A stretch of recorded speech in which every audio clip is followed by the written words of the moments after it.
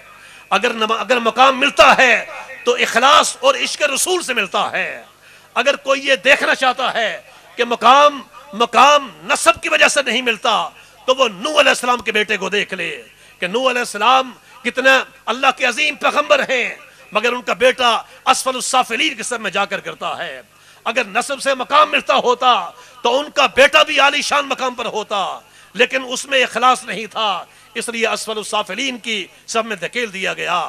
اور کثرت عبادت اللہ کی عبادت کرنا بہت بڑی بات ہے مگر جب عبادت میں کثرت ہوتی ہے اور اس کے پیچھے اخلاص نہ ہو تو یہ عبادت ضائع ہوا کرتی ہے ضائع ہو جایا کرتی ہے. لہٰذا مقام ملتا ہے عشق مصطفیٰ سے اور اخلاص کی وجہ سے ملتا ہے. جس قدر اخلاص زیادہ ہوتا ہے اور عشق رسول اور محبت رسول زیادہ ہوتی ہے ادب رسول زیادہ ہوتا ہے پھر مقام ملا کرتا ہے. اور جب مقام ملا کرتا ہے تو پھر کائنات سلام کرتی ہے. پھر جب مقام ملا کرتا ہے تو نہ صرف یہ کہ سورج مغرب کے وقت سے طلوع ہو کر عصر کے مقام پر آتا ہے پھر کوئی اگر سمندر میں قدم رکھے تو سمندر اسے راستہ بھی دے دیا کرتا ہے. کوئی اگر جنگل میں چلنے لگے تو درندے جانور بھی ان کی رہنمائی کرتے ہیں ان کے اوپر حملہ آور نہیں ہوتے ہیں. اور دوسری عظیم شخصیت جن کا میں ذکر کرنا چاہتا ہوں وہ ہیں جنہیں لوگ اسلام کے خلیفہ اول کہتے ہیں جنہیں لوگ یار غار مصطفیٰ کہتے ہیں. جناب سیدنا ابو بکر صدیق رضی اللہ تعالیٰ عنہ ہیں. رسول کریم علیہ السلام نے شب ہجرت آپ کو اپنے ساتھ لیا اور غار ثور کی طرف روانہ ہو گئے. اب وہ آج کل بھی جو لوگ حج کے لیے جاتے ہیں عمرہ کے لیے جاتے ہیں تو غار ثور کا جو سفر ہے آج بھی کتنا مشکل ہے لیکن اس وقت جب بیابان تھا جب سنگلاخ پہاڑیاں تھی جب ہر قسم کے زہریلے جانور وہاں پھرتے تھے تو کتنا مشکل سفر ہوا ہوگا. رسول اللہ علیہ السلام اپنے یار غار کے ساتھ سفر کر رہے تھے کہ پاؤں میں زخم آنے لگے اور پاؤں میں کچھ پتھر چبھنے لگے تو ہے یار غار سیدنا صدیق اکبر رضی اللہ تعالیٰ عنہ کو یہ گوارا نہ ہوا. ان کی محبت نے یہ گوارا نہ کیا اور ان کی محبت کی آنکھ نے اسے دیکھنا گوارا نہ کیا کہ مصطفیٰ کریم علیہ السلام کے پاؤں میں پتھر چبھیں اور آپ کو تکلیف ہو. انہوں نے گزارش کی کہ یا رسول اللہ صلی اللہ تعالیٰ علیہ وسلم میں آپ کو اپنے کندھوں پر سوار کر کے غار ثور تک پہنچانا چاہتا ہوں. رسول اللہ علیہ السلام کو کندھوں پر اٹھایا ہے اور اس ادب کے ساتھ اس نیاز کے ساتھ اس محبت کے ساتھ غار ثور تک پہنچایا ہے کہ وہاں پہلے جا کر خود داخل ہوتے ہیں اور غار کو صاف کرتے ہیں. اپنے کپڑے چادر پھاڑ پھاڑ کر غار کے سوراخوں کو بند کرتے ہیں اور حدیث پاک میں آتا ہے کہ 2 سوراخ باقی رہ گئے ہیں. ہم ایک سوراخ کا ذکر کرتے رہتے ہیں حدیث پاک میں آتا ہے کہ 2 سوراخ باقی رہ گئے ہیں اور حضرت ابو بکر صدیق رضی اللہ تعالیٰ عنہ نے دونوں کے آگے اپنی ایڑیاں رکھ لی ہیں اور ایڑیاں رکھنے کے بعد پھر رسول اللہ علیہ السلام کو دعوت دی ہے یا رسول اللہ صلی اللہ تعالیٰ علیہ وسلم آپ تشریف لے آئیے. رسول اللہ علیہ السلام غار کے اندر تشریف لے گئے. اب میں دیگر تفصیلات کی طرف نہیں جانا چاہتا ہوں میں ادب رسول کی بات کرنا چاہتا ہوں کہ حضرت یار غار نے سیدنا صدیق اکبر رضی اللہ تعالیٰ عنہ نے کس محبت کا اظہار کیا ہے اور کس ادب کا اظہار کیا ہے. نبی کریم علیہ السلام یہاں پر بھی آرام فرما ہوئے اور آپ نے استراحت فرمائی. اس دوران ایک سانپ نے سیدنا صدیق اکبر رضی اللہ تعالیٰ عنہ کی ایڑی پر ڈنک لگایا ہے اور ڈسا ہے جس کا زہر آپ کے جسم میں سرایت کر گیا. آپ کا رنگ پیلا ہو گیا اور آپ کی آنکھوں سے آنسو ٹپک پڑے. حضور سرور عالم علیہ السلام بیدار ہوئے اور پوچھا کہ اے ابو بکر کیا بات ہے آپ کیوں پریشان ہیں. تو سیدنا ابو بکر صدیق رضی اللہ تعالیٰ عنہ نے عرض کیا یا رسول اللہ صلی اللہ تعالیٰ علیہ وسلم مجھے سانپ نے ڈسا ہے. نبی اکرم علیہ السلام نے فرمایا تو پریشانی کی کوئی بات نہیں ہے. فتفل رسول اللہ صلی اللہ علیہ وسلم حضور سرور عالم علیہ السلام نے اپنا لعاب دہن زخم پر لگایا سو زخم بھی ٹھیک ہو جاتا ہے اور زہر بھی ختم ہو جاتا ہے. اب یہاں خود ہی آپ تجزیہ کریں کہ کسی کو اگر کیڑی ڈنک لگاتی ہے اس کے جسم پر بھی درد ہوتا ہے اور وہ پریشان ہوتا ہے.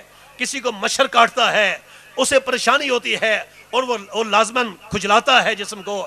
لیکن غار ہرا میں جب رحمت للعالمین علیہ السلام صدیق اکبر رضی اللہ تعالیٰ عنہ کی گود میں آرام فرما رہے ہیں تو پھر سانپ ڈستا ہے، تو ایک طرف جان بچانے کا مسئلہ ہے اور دوسری طرف ادب رسول کا مسئلہ ہے صلی اللہ علیہ وسلم۔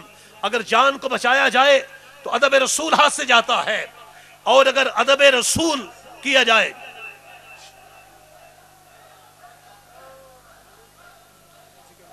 راہبر شریعت جناب پیر بدر عالم جان صاحب ہماری محفل میں تشریف لائے ہیں۔ میں چند لمحات کے لیے مزید اپنی گفتگو کو جاری رکھتا ہوں۔ میں یہ عرض کر رہا تھا آپ کے سامنے کہ حضور سرور عالم علیہ السلام کے ساتھ محبت کرنا اور آپ کی تعظیم کرنا، آپ کا ادب بجا لانا، یہ جناب رحمت للعالمین علیہ السلام کے حقوق میں سے ہے، اور جو آپ سے محبت کرتے ہیں اور جو آپ کا ادب کرتے ہیں، اللہ تبارک و تعالیٰ انہیں اس دنیا پر بھی مقام عطا کرتا ہے اور انہیں آخرت میں بھی مقام عطا فرمائے گا۔ اور جو ادب کا دامن چھوڑتے ہیں وہ اس دنیا پر بھی رسوا ہوتے ہیں اور آخرت میں بھی رسوا ہوتے ہیں۔ میں ایک رسوائے زمانہ شخص کا ذکر کرنا چاہتا ہوں کہ ایک شخص کاتب وحی تھا اور وہ وحی لکھا کرتا تھا۔ ایک دن اتنا اونچا مقام تھا اس کا کہ وہ کاتبین وحی میں شامل تھا، لیکن اچانک اس کے ذہن میں خیال آ گیا۔ اس نے کہا کہ حضور صلی اللہ تعالی علیہ وسلم کے پاس بس اتنا ہی علم ہے جتنا ہم لکھ لیتے ہیں، اس سے زیادہ نہیں ہے۔ پر اس کا یہ کہنا تھا کہ وہ راندہ درگاہ ہو گیا، اب وہ مردود اور مرتد ہو گیا اور وہ دائرہ اسلام سے خارج ہو گیا، اس کو وہاں سے نکال دیا گیا۔ بعد میں جب یہ آدمی مرتا ہے تو اس کے حواریوں نے اس کی تدفین کرنا چاہی اور اس کی قبر کھود کر اسے اس میں داخل کرنا چاہا۔ تو جب اس کو قبر میں ڈالا گیا تو لوگوں نے دیکھا، لوگ پیچھے ہٹتے ہیں تو زمین نے اسے اٹھا کر باہر پھینک دیا۔ بخاری شریف کی روایت ہے کہ زمین نے اسے اٹھا کر باہر پھینک دیا ہے۔ دوسری مرتبہ بھی لوگوں نے اسے قبر میں ڈالا، پھر دیکھا کہ زمین نے اسے اٹھا کر باہر پھینک دیا ہے، اور تیسری مرتبہ انتہائی گہری قبر کھودی اور کھود کر اس میں ڈالا تو پھر زمین نے اسے اٹھا کر باہر پھینک دیا ہے، اور لوگ وہاں سے بھاگ جاتے، ڈر جاتے ہیں۔ حضرات گرامی، یہاں سے ہمیں معلوم ہوتا ہے کہ اگر کوئی پیکر عشق رسول ہوتا ہے، اگر کوئی حضور صلی اللہ علیہ وسلم کا ادب کرتا ہے، آپ سے محبت کرتا ہے، تو اس کی خاطر اللہ تبارک و تعالیٰ ڈوبے ہوئے سورج کو بھی لٹا دیتا ہے۔ اور اگر کوئی آپ کا گستاخ ہوتا ہے اور وہ اونچے مقام پر فائز بھی ہوتا ہے تو زمین بھی اسے قبول نہیں کرتی ہے، اسے اٹھا کر باہر پھینک دیتی ہے۔ اس لیے یہ فیصلہ ہم نے کرنا ہے کہ کوئی کس راستے پر چلے گا۔ کیا اس نے اس راستے پر چلنا ہے کہ اس پر دنیا پر بھی پھٹکار ہو اور آخرت میں بھی رسوا ہو، یا وہ اس راستے پر چلے گا کہ دنیا پر بھی اللہ تعالیٰ عزت عطا فرمائے اور آخرت میں بھی عزت عطا فرمائے۔ حضرات گرامی، جب محبتوں کا دورہ تھا اور عشق رسول کی روایت قائم تھی تو ساری دنیا نے دیکھا ہے کہ پوری امت مسلمہ جسد واحد کی حیثیت رکھتی تھی، اور پوری امت مسلمہ میں نہ کبھی فاقہ کشی تھی نہ دہشت گردی تھی۔ اس لیے کہ جب لوگ اللہ کے رسول سے محبت کرتے ہیں، اللہ سے محبت کرتے ہیں، تو اللہ تبارک و تعالیٰ دو نعمتیں عطا کرتا ہے۔ ایک خوشحالی کی نعمت عطا کرتا ہے اور دوسرا امن و امان کی نعمت عطا کرتا ہے، کیونکہ اللہ تبارک و تعالیٰ فرماتا ہے فَلْيَعْبُدُوا رَبَّ هَذَا الْبَيْتِ الَّذِي أَطْعَمَهُم مِّن جُوعٍ وَآمَنَهُم مِّن خَوْفٍ، کہ لوگوں کو چاہیے کہ اس گھر کے رب کی عبادت کریں جو بھوک میں کھلاتا ہے اور خوف میں امن دیتا ہے۔ جب لوگوں میں یہ شعور بیدار تھا، جب لوگوں کے سینے عشق رسول سے معمور تھے اور ادب رسول سے معمور تھے، تو لوگوں نے دیکھا ہے کہ جب حضرت فاروق اعظم رضی اللہ تعالیٰ عنہ کا دور خلافت ہوتا ہے، حضرت عمر بن عبدالعزیز رضی اللہ تعالیٰ عنہ کا دور خلافت آتا ہے، تو کوئی زکوٰۃ لینے والا نہیں ملتا ہے۔ زکوٰۃ دینے والے زکوٰۃ اٹھا کر گلی کوچوں میں پھرتے ہیں، کوئی زکوٰۃ لینے والا نہیں ملتا ہے۔ اور امن و امان کا عالم یہ تھا کہ شیر اور بکری ایک ہی گھاٹ سے پانی پیتے تھے۔ اور جب سے لوگوں نے عشق رسول پر شرک کا فتویٰ لگایا ہے اور عشق رسول کو لوگوں نے بدعت قرار دیا ہے. کوئی عشق رسول میں محفل نعت منعقد کرتا ہے, کوئی عشق رسول میں محفل میلاد منعقد کرتا ہے, کوئی عشق رسول کی بات کرتا ہے. تو کبھی لوگوں نے شرک کا فتویٰ لگایا ہے, کبھی لوگوں نے بدعت کا فتویٰ لگایا ہے. جب سے لوگوں کا یہ سرمایہ لوٹا گیا اور ان کے سینے عشق رسول سے محروم کیے گئے, تو دنیا نے دیکھا ہے کہ ان پر دو عذاب مسلط کیے گئے ہیں. ایک دہشت گردی کا عذاب ہے اور دوسرا غربت کا عذاب ہے. غربت کو دور کرنے کے لیے کبھی کمیونزم وجود میں آیا ہے, کبھی سوشلزم بنا ہے, مگر کبھی نہ سوشلزم نے غربت کا خاتمہ کیا ہے, نہ کمیونزم نے غربت کا خاتمہ کیا ہے, اور نہ ابھی تک غربت کا خاتمہ ہوا ہے. اور دہشت گردی کو ختم کرنے کے لیے آج پوری دنیا سر جوڑ کر بیٹھی ہوئی ہے, مگر دہشت گردی کا خاتمہ بھی نہیں ہوگا. اور حضرات گرامی, پوری دنیا کو یہ معلوم ہونا چاہیے کہ اگر وہ غربت کا خاتمہ کرنا چاہتے ہیں, اگر وہ دہشت گردی کو ختم کرنا چاہتے ہیں, تو انہیں ادب رسول کو بجا لانا ہوگا, انہیں محبت رسول کو بجا لانا ہوگا, اور پھر سے راہ راست پر آنا ہوگا. تب جا کر امت کی مرکزیت قائم ہوگی. اس سے پہلے بھی بڑے بڑے فتنے تھے. رسول اللہ علیہ السلام کی حیات طیبہ میں امت کی مرکزیت قائم تھی. سیاست بھی آپ کے در سے ملتی تھی, شریعت بھی آپ کے در سے ملتی تھی, روحانی تسکین بھی آپ کے در سے ملتی تھی.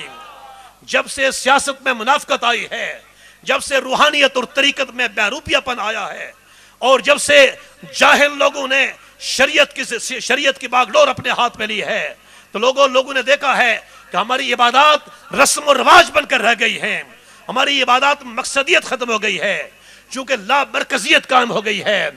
جب مرکزیت قائم تھی تو امت پر باہر سے آنے والے فتنے بھی امت سے ٹکرا کر پاش پاش ہوتے رہے, امت کے اندر سے اٹھنے والے فتنے بھی ٹکرا کر پاش پاش ہوتے رہے, مرکزیت سے ٹکرا کر پاش پاش ہوتے رہے. جب مرکزیت کو ختم کر دیا گیا, علماء مشائخ نے سیاست سے علیحدگی اختیار کر لی ہے, اور مشائخ نے روحانی تسکین کا راستہ اختیار کیا, ہزاروں لوگوں کو راہ راست پر چلایا ہے. علماء نے شرعی مسائل کو بیان کرنا شروع کیا, لوگوں کو راہ راست پر چلایا ہے, مگر سیاست پر اور تخت و تاج پر ان لوگوں کو بٹھا دیا ہے جو نہ طریقت کے واقف تھے, نہ شریعت کے واقف تھے, اور ان کو کسی نے پوچھا بھی نہیں ہے, وہ منمانیاں کرتے رہے ہیں. پھر امت میں اس قدر بگاڑ پیدا ہوا کہ آج امت پر باہر سے بھی فتنے حملہ آور ہو رہے ہیں, اور امت کے اندر سے بھی فتنے اٹھ رہے ہیں. نہ باہر کے فتنوں کو ٹالا جا سکتا ہے, نہ اندر کے فتنوں کو ٹالا جا سکتا ہے. میں باہر کے فتنوں کے حوالے سے عرض کرنا چاہتا ہوں کہ اس وقت بیرونی فتنوں میں سے ایک بہت بڑا فتنہ سود کی لعنت ہے. آج سود کو ہمارے اوپر مسلط کر دیا گیا ہے, ہماری معیشت کو سود کی وجہ سے توڑ دیا گیا ہے. آج سود کی وجہ سے پوری دنیا کی معیشت گھٹنوں کے بل گر گئی ہے, مگر امت مسلمہ بھی اس لعنت کی زد میں آئی ہوئی ہے. اسلامی نظریاتی کونسل نے سفارشات پیش کی تھی اور دنیا کے 200 ادارے بتائے تھے جو غیر سودی نظام پر چل رہے ہیں اور سودی نظام سے زیادہ فائدہ دے رہے ہیں. اس کے باوجود بھی کسی اسلامی ملک میں اور پاکستان میں بالخصوص سودی نظام کا خاتمہ نہیں ہو سکا ہے. جب سودی نظام کا خاتمہ نہیں ہو سکتا ہے تو پھر خود بغربت کا خاتمہ بھی نہیں ہو سکتا ہے, دہشت گردی کا خاتمہ بھی نہیں ہو سکتا ہے. اور دوسرا بڑا فتنہ جو مغربی ممالک کا اتحاد ہے, امریکن ریاستوں کا اتحاد ہے, حالانکہ ان تمام کی ثقافتیں مختلف ہیں لیکن وہ متحد ہیں, اور پوری دنیا پر آج ان کا فتنہ پھیلا ہوا ہے. وہ متحد ہو کر پوری دنیا پر اپنے فتنے کو مسلط کیے ہوئے ہیں. اور یورپی یونین کا اتحاد ہے, ان کی کرنسی بھی ایک ہے, ان کا ویزا بھی ایک ہے. کتنے افسوس کی بات ہے کہ جس امت کے لیے جناب محمد الرسول اللہ علیہ السلام نے فرمایا تھا یہ امت واحدہ ہے, یہ امت ایک جسم کی طرح ہے, آج اس کا شرازہ بکھرا ہوا ہے, اسے کوئی ایک جگہ پر جمع کرنے والا نہیں ہے. اور یہ بیرونی فتنے اسے بری طرح سے اس پر مسلط کیے گئے ہیں اور اسے تباہ و برباد کر رہے ہیں. آج کوئی دو ملک بھی ایسے نہیں ہیں جن کا آپس میں کوئی معاشی معاہدہ ہو, آج کوئی دو اسلامی ملک ایسے نہیں ہیں جن کا آپس میں دفاعی معاہدہ ہو. کتنے افسوس کی بات ہے. اور جہاں تک داخلی فتنوں کا تعلق ہے, امت کو داخلی فتنے گھن کی طرح کھا رہے ہیں. یہ علاقائی اور صوبائی عصبیت بھی امت کا داخلی فتنہ ہے. یہ مسلکی جھگڑے اور حد سے تجاوز کا جو اختلاف ہے یہ بھی امت کا داخلی فتنہ ہے. اور یہ سیاسی انتشار بھی امت کا داخلی فتنہ ہے. اس طرح امت کے بہت سارے فتنے ہیں, ہمیں ان فتنوں میں ڈال دیا گیا ہے. حضرات گرامی, جو لوگ فتنوں کا شکار نہیں ہوتے وہی اس دنیا پر سرخرو ہوتے ہیں اور آخرت میں بھی سرخرو ہوں گے۔ اور میں آپ کو یہ بتانا چاہتا ہوں کہ جن لوگوں کے پاس سرمایہ عشق رسول آ جاتا ہے اور ادب رسول کا سرمایہ آ جاتا ہے، پھر ان کا ایک مرکز قائم ہو جاتا ہے، انہیں کوئی سرنگو نہیں کر سکتا ہے، وہ پوری دنیا پر چھا جایا کرتے ہیں۔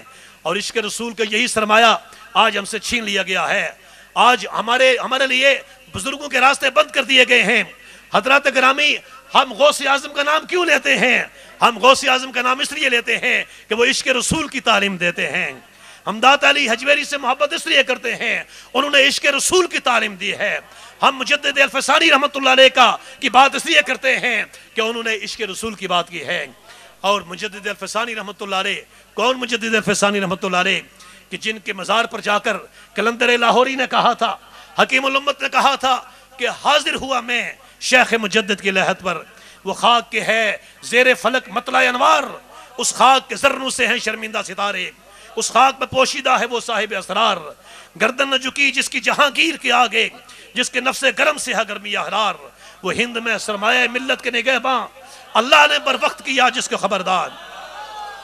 یہ مجدد الفسانی ہیں، یہ شیخ احمد سرہندی ہیں، یہ امام ربانی ہیں۔ ہم ان سے محبت اس لیے کرتے ہیں کہ انہوں نے ادب رسول کا درس دیا ہے، تعظیم رسول کا درس دیا ہے۔ ہم خواجہ غریب نواز سے محبت کیوں کرتے ہیں؟ جنہوں نے 90 لاکھ ہندو کو کلمہ پڑھوایا ہے۔ ہم ان سے محبت کیوں کرتے ہیں؟ اس لیے کہ وہ بھی عشق رسول کی خیرات تقسیم کر رہے ہیں۔ ہم گولڑا شریف کیوں جاتے ہیں؟ ہم بریلی شریف کیوں جاتے ہیں؟ اس لیے کہ یہ بھی غلامی رسول کا درس دیتے ہیں۔ حضرات گرامی، جب تک غلامی رسول کا پٹا گلے میں نہیں ہوگا، عشق رسول کا سرمایہ نہیں ہوگا، نہ کبھی غربت کا خاتمہ ہوگا، نہ دہشت گردی کا خاتمہ ہوگا، نہ مسلم امہ کو کبھی عزت مل سکتی ہے۔ میں یہ دعا کرتا ہوں کہ اللہ تبارک و تعالی ہمیں سرمایہ عشق رسول عطا فرمائے، سرمایہ ادب رسول عطا فرمائے۔ وآخر دعوانا ان الحمدللہ رب العالمین۔ دیتا ہے علی کا عشق مقدر سنوار دیتا ہے، علی کا عشق مجھے بھائی نے ڈھیر سارا حوصلہ دیا ہے، علی کا عشق مقدر سنوار دیتا ہے۔ یہ تو مرید بھی اس بندے کا ہے، اس ہستی کا ہے جس کے سامنے الفاظ بھی ہاتھ باندھ کر کھڑے ہوتے ہیں۔ علی کا عشق مقدر سنوار دیتا ہے، علی کا عشق مقدر سنوار دیتا ہے، علی کا بغض تو چہرہ بگاڑ دیتا ہے۔ علی کا عشق مقدر سنوار دیتا ہے۔ اسلام آباد والوں یاد رکھو، علی زمانے میں وہ واحد ہستی ہے جس نے کبھی کسی بلندی کی تمنا نہیں کی، کبھی کسی عروج کو نہیں چاہا، کبھی کسی فضیلت کو نہیں ڈھونڈا، بلکہ کائنات کی ساری فضیلتیں جسے تلاش کرے اسے علی کہتے ہیں۔ علی کا عشق مقدر سنوار دیتا ہے، علی کا عشق مقدر سنوار دیتا ہے۔ یہ پہلے بندے سے لے کر پیچھے بیٹھے ہوئے آخری بندے تک جو میری نگاہوں کے سامنے ہے، میرا جملہ ضائع نہ کرنا، دل کی تختی پہ لکھ کے لے جو، میں پوری قوت، پوری طاقت، پوری توانائی اور پورے تسلسل کے ساتھ اپنے مصرے دہرا رہا ہوں، اور 5 بندے بھی بولو میں راضی گیا۔ علی کا عشق مقدر سنوار دیتا ہے۔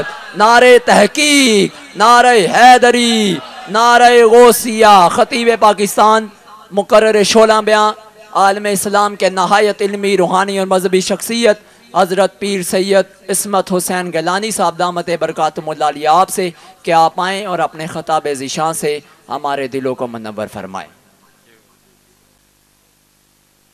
نحمدہ ونصلی ونسلم علی رسولہ الکریم، اما بعد، قال اللہ تعالی فی الکلام المجید والفرقان الحمید، بسم اللہ الرحمن الرحیم۔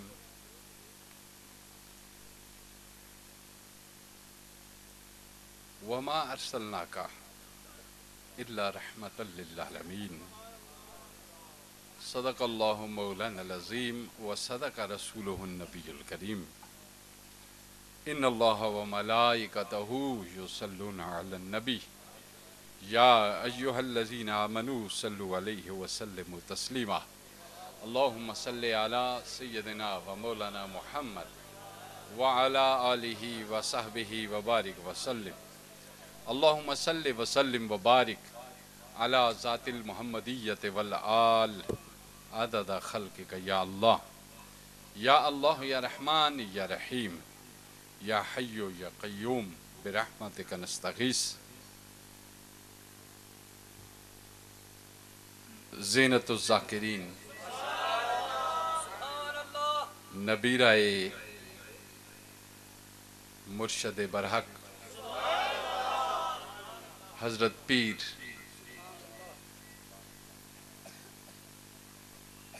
ہمارے اسلام آباد کی طویل عرصے کی زینت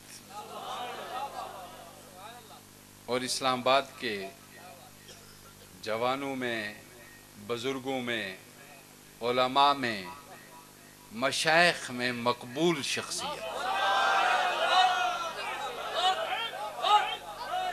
حضرت پیر عبداللہ جان صاحب رحمت برکاتہ اللہ علیہ،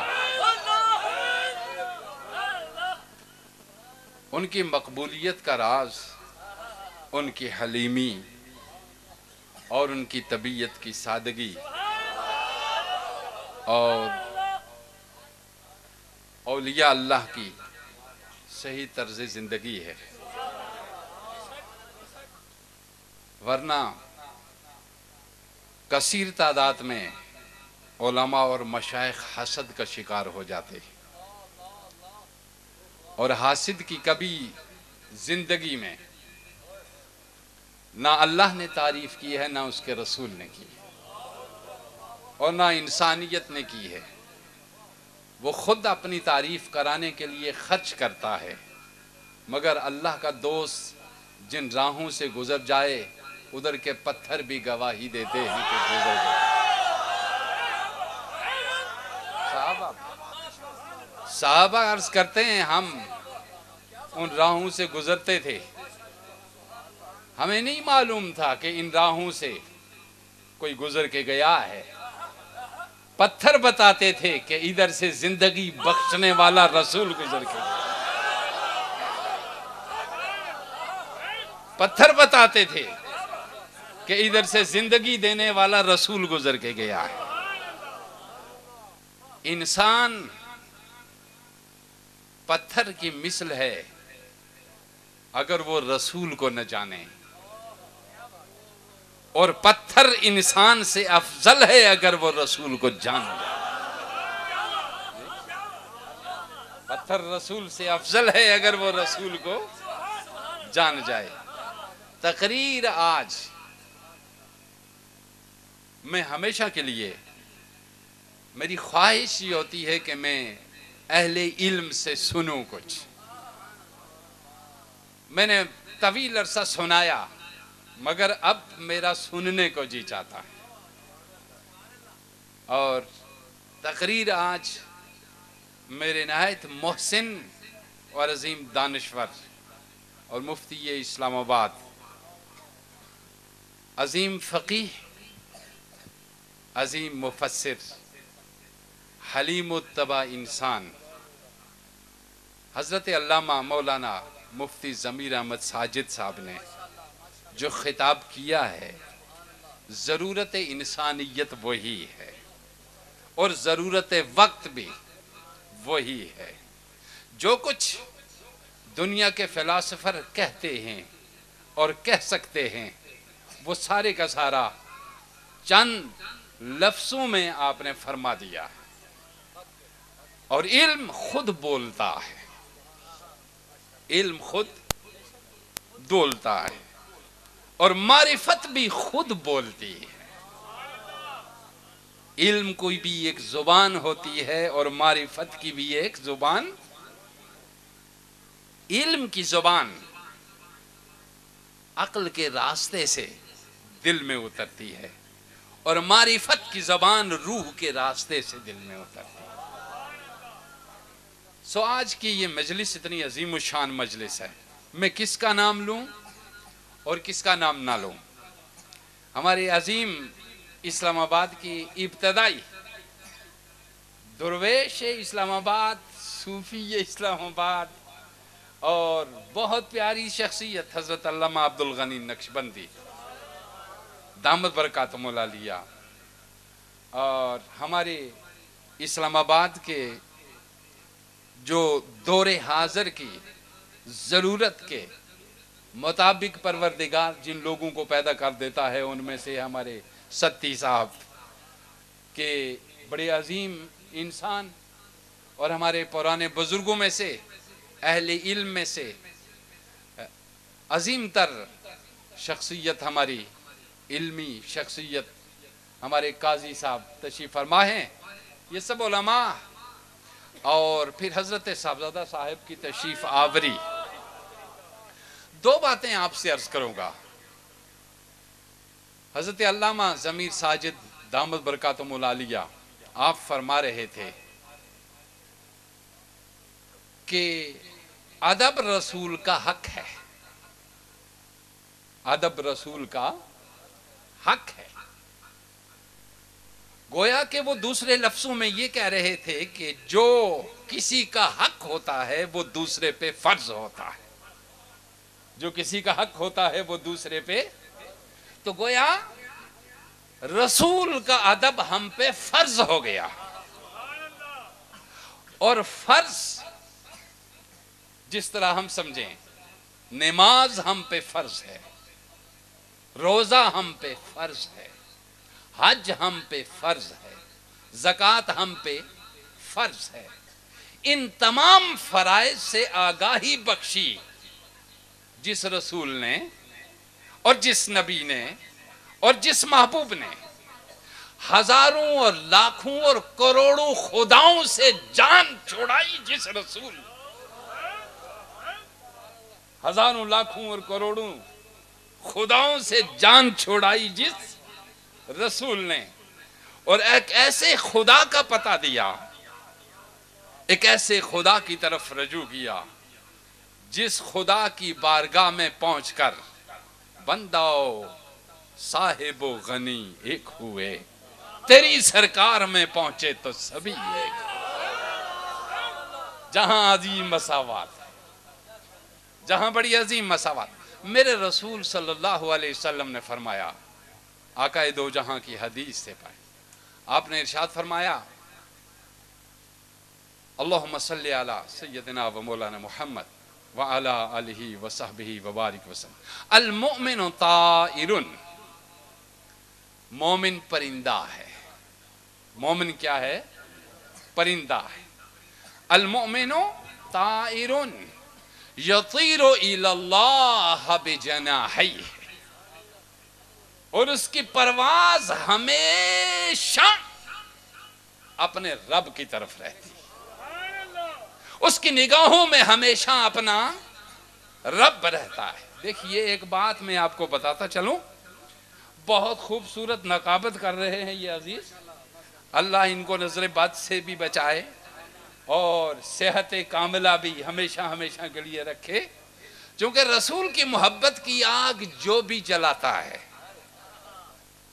اس دور حاضر میں مغرب اور ہندوستان یہ چاہتا ہے کہ مسلمان نوجوانوں کے دلوں میں ہم بے حیائی پیدا کر دیں، مختلف فلمیں، مختلف گانے، مختلف حوالے سے مسلم نوجوانوں کے دلوں کو وہ اپنی طرف پھیر رہے تھے، مگر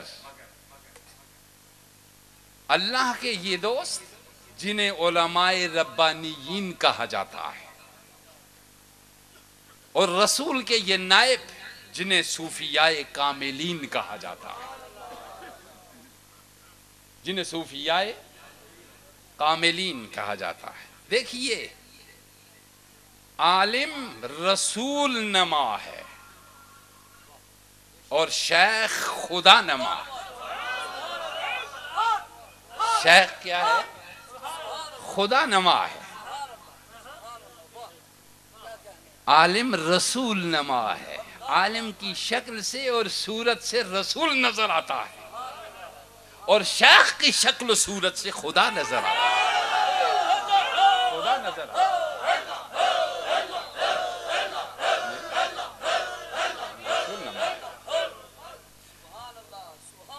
تو ہم رسول نما کے بھی غلام ہیں، اور خدا نے ماں کے بھی غلام ہیں، چونکہ ہمیں رسول بھی عزیز، ہمیں خدا بھی عزیز۔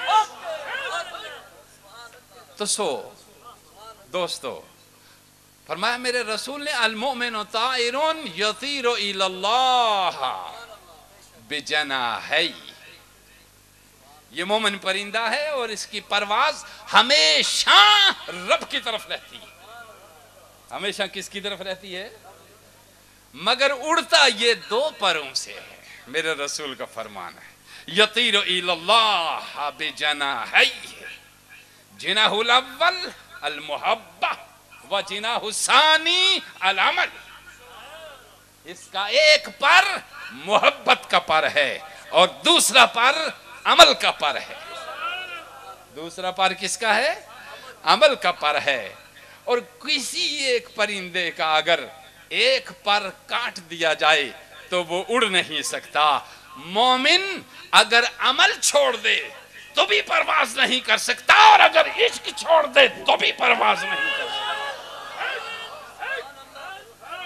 عشق چھوڑ دے تو بھی پرواز نہیں کر سکتا، اس لیے کہ عمل اظہار ہے عشق کا، عمل اظہار ہے عشق کا، عمل اظہار ہے عشق کا۔ تو توجہ کہ ہمیں چاہیے ہے کہ ہم رسول سے محبت بھی کریں اور رسول کے بتائی ہوئی تعلیمات پہ عمل بھی کریں، چونکہ 21ویں صدی سائنس کی بھی ہے اور روحانیت کی بھی ہے۔ 21ویں صدی میں اگر ہندوستان پورے کا پورا مسلمان ہو جائے، آپ غور کیجئے، ہندوستان اگر مسلمان ہو جائے، وہ اسلام لے آئیں۔ اسلام کس کو کہتے ہیں؟ تسلیم کو۔ اسلام کس کو کہتے ہیں؟ وہ ہے ذہن سے۔ ایمان کس کو کہتے ہیں؟ تعمیل کو، اور وہ ہے دل سے۔ اسلام کس چیز سے ہے حضور؟ تسلیم سے۔ میں نے تسلیم کر لیا کہ اللہ ہے۔ ہندو بھی تسلیم کر رہا ہے کہ اللہ ہے، ذہن تسلیم کرتا ہے اور قلب اور بدن اس کی تعمیل کرتے ہیں۔ تسلیم سے انسان کو نجات ملتی ہے اور تعمیل سے درجات ملتے ہیں۔ اسلام تسلیم سے کیا ملتی ہے؟ نجات ملتی ہے اور تعمیل سے درجات بلند ہوتے ہیں۔ المؤمن طائر یطیر الی اللہ بجناحی، جناح الاول المحبہ و جناح الثانی العمل، ایک پر عمل کا ہے اور دوسرا پر محبت کا ہے۔ مگر صورت یہاں پہ یہ ہوتی ہے، عمل کی دم کسی نے پکڑی ہوئی ہے اور محبت کی دم کسی نے پکڑی۔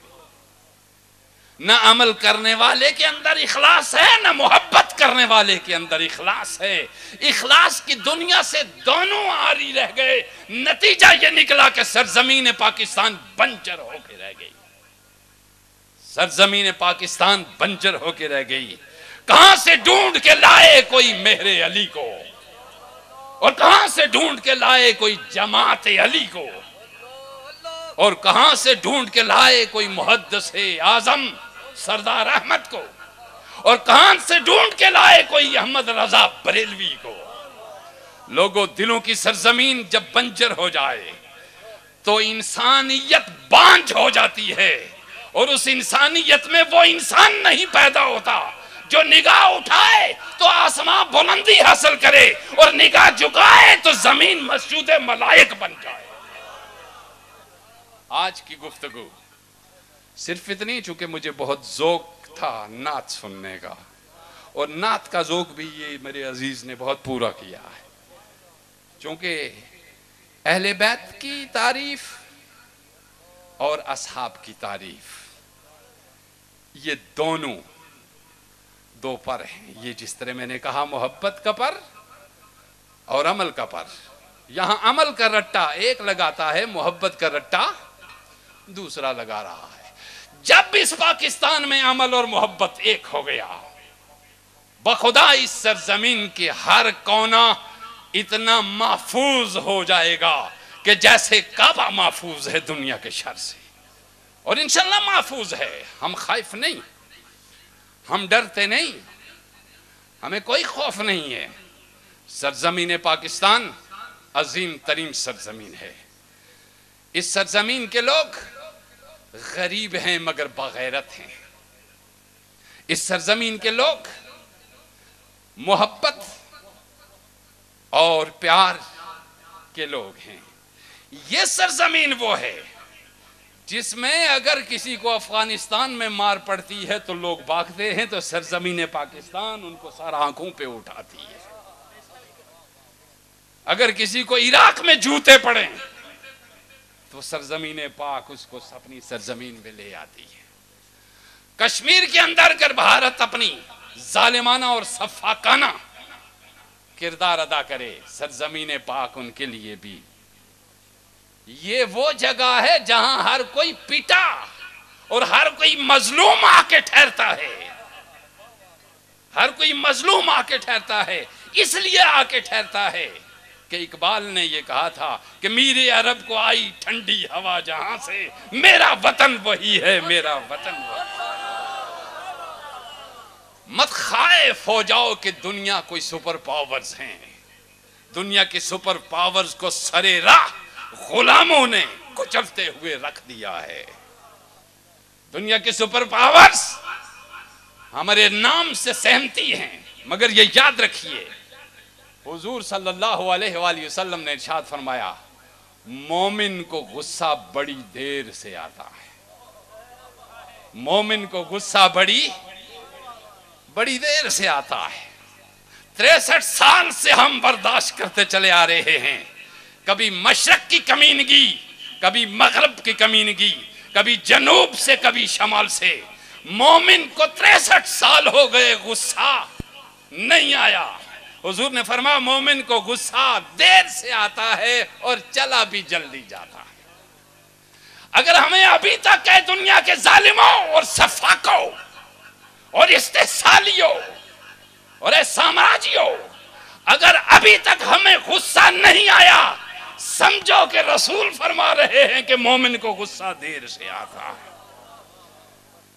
مگر مومن جب ظلم کا پنجہ مروڑنا چاہے تو اس کے آہنی ہاتھ اتنے دراز ہیں کہ تم زمین کے کسی کونے میں بھی چھپو، ہماری دست و برد سے نہیں بچ سکو گے انشاءاللہ۔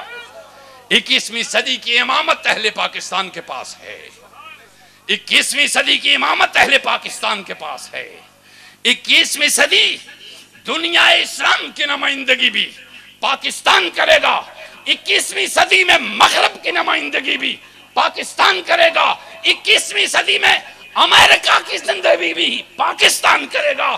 یاد رکھو وقت آ چکا کہ ہم پیار سے تمہیں پاؤں کے نیچے لے لیں گے، اس لیے کہ پیار سے اللہ کے رسول لیتے رہے اور صوفیہ لیتے رہے۔ اور 21ویں صدی صوفیہ کی سرزمین اور صوفیہ کی صدی ہے انشاءاللہ العزیز۔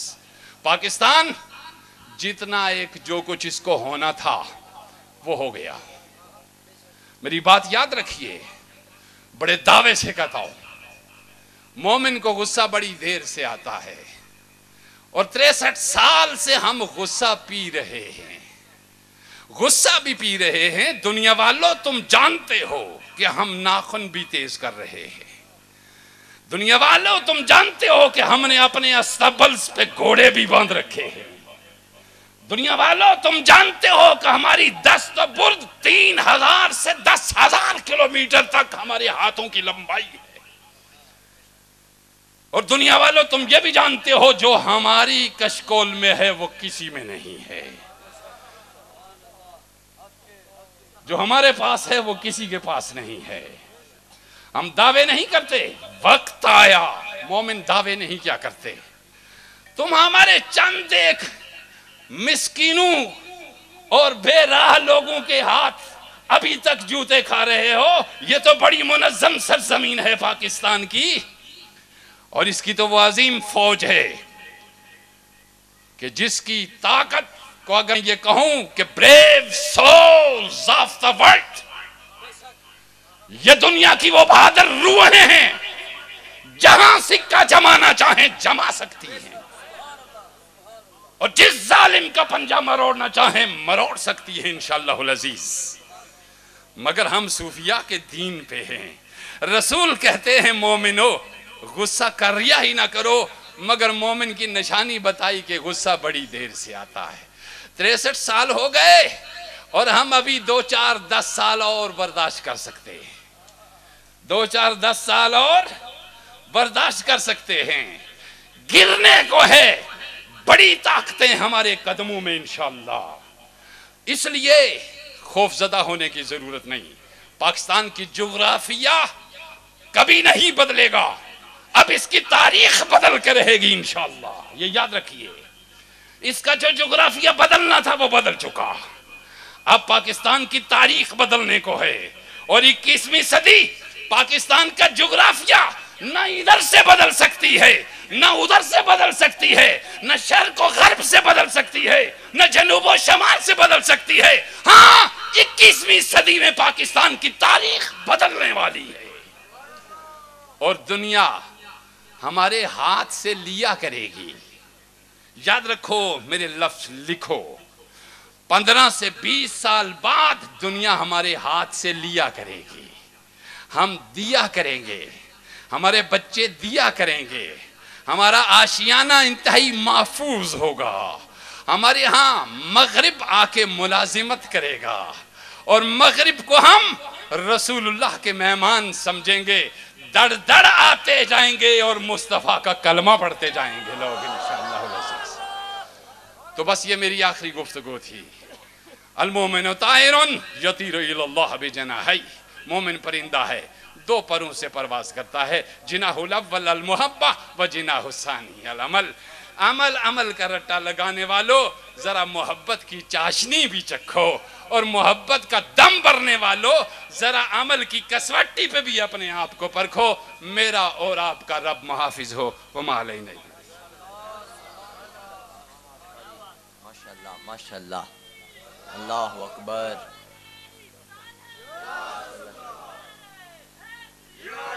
سبحان اللہ، ماشاءاللہ۔